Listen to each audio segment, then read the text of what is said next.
Nunca imaginé que una mirada fugaz, en un pasillo demasiado estrecho, sería la chispa que encendería el incendio que llevo años intentando apagar. Ese instante, apenas un parpadeo, desató entre Ricardo y yo una conexión silenciosa, una adicción prohibida que devoraría la inocencia de mi alma y la calma de mi hogar. Pero antes de hundirnos en las cenizas de lo que fuimos, debemos volver a aquel día en que la línea recta de mi vida comenzó a curvarse sin aviso. Todo, o al menos lo que yo creí al principio, se inició una tarde cualquiera de sábado, de esas que parecen no significar nada. Yo estaba en mi cuarto, un refugio con vistas a un pequeño patio andaluz donde los geranios se desbordaban en cascadas de color, cambiándome de ropa sin pensar, como se hace 1000 veces en la intimidad. La puerta de madera de pino, esa que siempre chirriaba con su voz de queja, no estaba del todo cerrada. Un resquicio, apenas una rendija, pero suficiente. Él entró sin llamar. Buscaba algo en el trastero, o eso dijo, su voz grave resonando en el silencio de la casa. Me pilló en sujetador, uno de encaje blanco, delicado y algo provocativo, que me había regalado mi tía Carmen. Nos quedamos los dos congelados, la escena suspendida en el aire como una fotografía antigua. Murmuró un lo siento seco, apenas un aliento, y se fue. Pero no fue solo eso. Algo invisible, denso, se quedó flotando en el ambiente. El aire parecía más pesado, cargado de una electricidad sutil que me erizó la piel. Desde entonces, su forma de mirarme ya no era igual. No fue nada explícito, ni palabras raras, ni gestos torpes. Era esa especie de presencia silenciosa que se volvía imposible de ignorar. Me convencía a mí misma de que era fruto de mi imaginación, que estaba sacando las cosas de quicio. Pero cada vez que coincidíamos en el pasillo, con sus azulejos viejos que olían a humedad, cada vez que su mirada tardaba medio segundo más en irse de la mía, yo lo sentía. Lo sentía en el pecho, un temblor lejano, y no sabía qué hacer con eso. Empecé a observarle también, a obsesionarme con todo lo suyo, a estudiar sus movimientos, sus silencios, sus rutinas, como si algo en mí buscara confirmar que no estaba loca. ¿Era él quien había cambiado o era yo la que empezaba a ver algo que siempre estuvo ahí? Comencé a cuidarme más.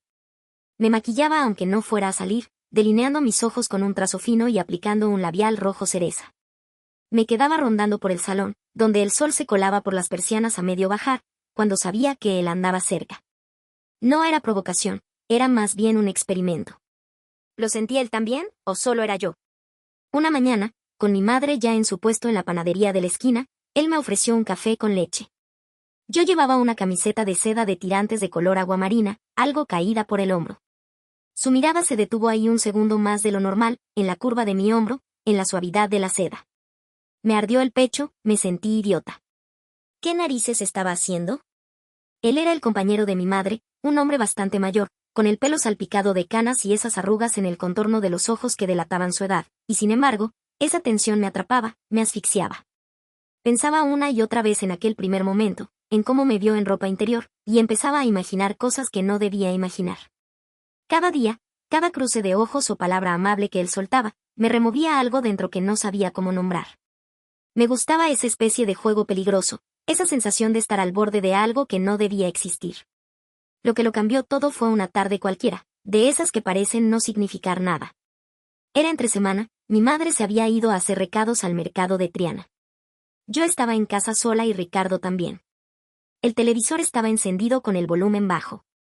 Yo salí del baño envuelta en la toalla de algodón sin pensar, porque en teoría no había nadie más en casa, solo yo, mi piel húmeda y el vapor que aún me envolvía. Pero él había vuelto antes del trabajo, y me lo crucé en el pasillo estrecho. Se quedó mirándome, y yo, en lugar de correr a encerrarme, me quedé clavada, paralizada por su mirada. Fue medio segundo. No dijo nada, ni una palabra, solo esa mirada que me partió por dentro. Desde ahí, nada volvió a su sitio. Podría haber sido una simple coincidencia, un malentendido, y sin embargo se convirtió en la chispa que encendió todo lo demás. Esa noche no pasó nada, pero el aire ya no era el mismo. Me fui a dormir con la piel ardiendo y la cabeza llena de preguntas que no me atrevía a formular.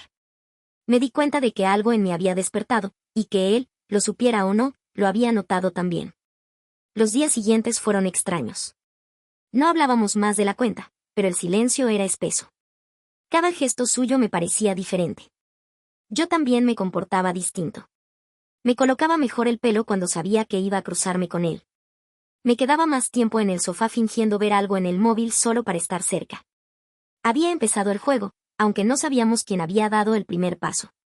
El eco de la voz de mi madre, ¿qué está pasando aquí?, no se desvaneció con el aire.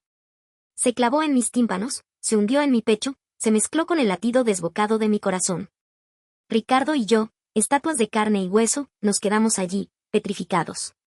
Ella nos miraba, sus ojos, antes cálidos y llenos de vida, ahora eran dos brasas ardientes de traición.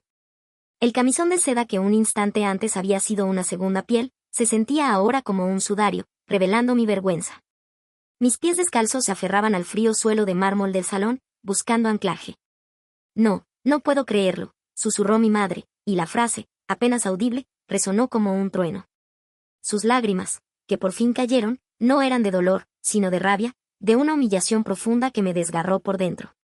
La vi mirar mi ropa, el roce de la mano de Ricardo que aún permanecía suspendido en el aire, invisible pero palpable.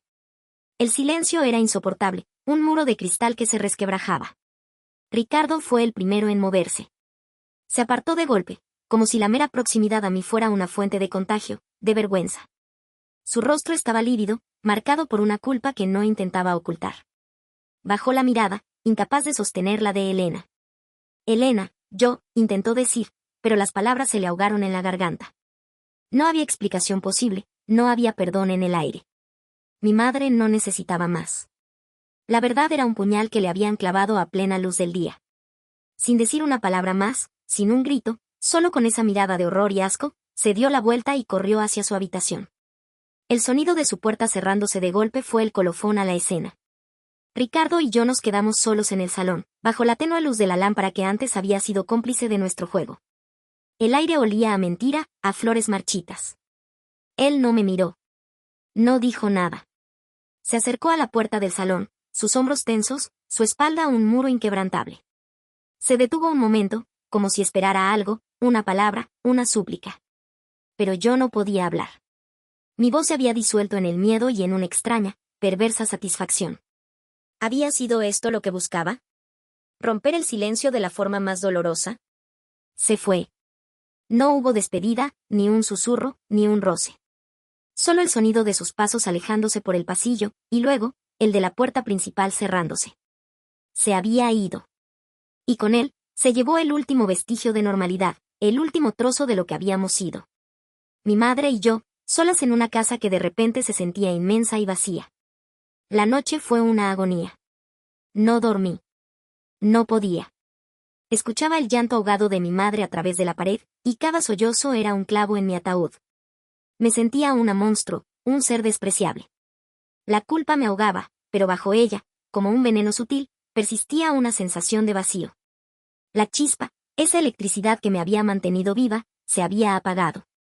Y ahora, solo quedaba la ceniza. A la mañana siguiente, la casa era un mausoleo. El desayuno, ritual sagrado de Elena, no existió. Ella no salió de su habitación. Yo me vestí, mis manos temblaban mientras abotonaba una blusa de algodón sin gracia. La seda, el encaje, todo lo que me hacía sentir deseable, se había vuelto un recuerdo amargo. La casa olía a café viejo, a dolor, a ausencia. No lo vi a Ricardo por la mañana. Su ausencia era un grito. ¿Se habría ido para siempre? ¿Me habría abandonado a mi suerte, con mi madre, con la verdad colgando entre nosotras como una espada de Damocles? La incertidumbre era tan torturadora como la culpa. Pasaron los días. Mi madre y yo apenas nos hablábamos. Sus ojos me evitaban. Cuando nuestras miradas se cruzaban por accidente, solo veía reproche, una herida que no cicatrizaría. Me sentía una extraña en mi propia casa, una intrusa. Ricardo no regresó. Su ropa, sus libros, sus cosas seguían allí, como fantasmas de una vida que se había desmoronado. Cada vez que pasaba por su estudio, un aroma tenue a sándalo y a él, a su piel, me asaltaba, y el vacío en mi pecho se hacía insoportable. Era como si la adicción no solo no hubiera desaparecido, sino que se hubiera intensificado con la privación. Empecé a buscarlo en cada sombra, en cada sonido. Quería su presencia, aunque fuera la fría distancia que había mantenido antes. Quería esa tensión, ese juego prohibido que me había hecho sentir viva. Pero ya no estaba. Solo quedaba el eco de una traición y el silencio pesado. El hogar se había convertido en una cárcel de cristal, donde yo, Valeria, me consumía lentamente, devorada por la ausencia de lo que nunca debió existir, pero que había sido mi único aire. Me preguntaba si algún día podría volver a